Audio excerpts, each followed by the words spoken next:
Epstein files, जिसका नाम पड़ा जेफरी एप्स्टीन के नाम पर। इस वीडियो में आपको उसके एविडेंस क्लिप्स भी दिख जाएंगे, जिन्हें हम बोल नहीं सकते, वो सिर्फ आपको देख के समझना होगा। एक ऐसा चेहरा जिसके आसपास इतनी ज्यादा डार्क कहानियां और एलिगेशंस घूमती हैं कि अगर उन सब का हिसाब लगाया जाए तो एक पूरी पॉडकास्ट सीरीज बन जाए।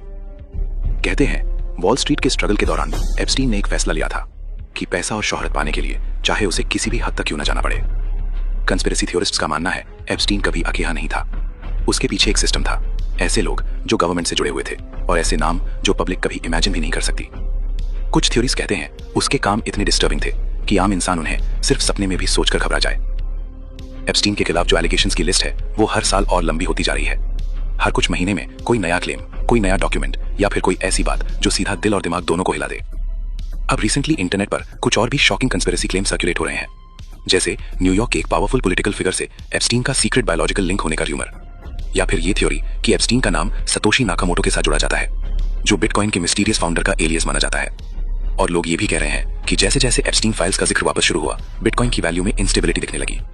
कुछ लीक्ड डिस्कशंस और एलिगेशंस में ये भी कहा जाता है कि एप्स्टीन की लैविश गैदरिंग्स में सिर्फ एलीट लोग ही नहीं होते थे, बल्कि वहां एक कंप्लीट पावर इंबैलेंस सिस्टम चलता था, जहां लोग ऑब्जेक्ट्स की तरह ट्रीट किए जाने के क्लेम्स मिलते हैं। ये कहना गलत होगा कि हम एग्जैक्ट सच जानते हैं, लेकिन एप्स्टीन फाइल्स के फ्रैगमेंट्स ये जरूर दिखाते हैं कि कुछ चीजें इतनी डार्क हैं कि उन्हें आज भी पूरी तरह पब्लिक नहीं किया गया।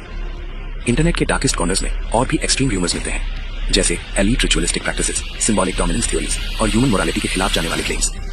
इन बातों का कोई ऑफिशियल कंफर्मेशन नहीं है, लेकिन कंस्पिरेसी वर्ल्ड में इन्हें एलीट रिचुअल मिथ्स के नाम से जाना जाता है। सवाल सिर्फ ये नहीं है कि एप्स्टीन कौन था, सवाल ये है अगर सब कुछ बस झूठ था तो एप्स्टीन फाइल्स आज भी सील क्यों हैं? क्यों इतने सारे नाम रिडैक्ट किए गए? क्यों इतनी सारी चीजें नेशनल सिक्योरिटी के नाम पर छुपा दी गई? जेफरी एप्स्टीन मर गया, लेकिन उसके आसपास घूमती कहानियां नहीं। या तो ये सब सिर्फ कंस्पिरेसी है या फिर दुनिया का सबसे बड़ा राज। आगे और जानकारी के लिए हॉरर रिच को फॉलो करना मत भूलना। Who was really behind Bitcoin? Really behind Bitcoin? You would run as fast as you fucking could to sell it. I know. 100%. If you knew who owned Bitcoin or who started Bitcoin, you had Bitcoin, you couldn't sleep at night. I know. 100%.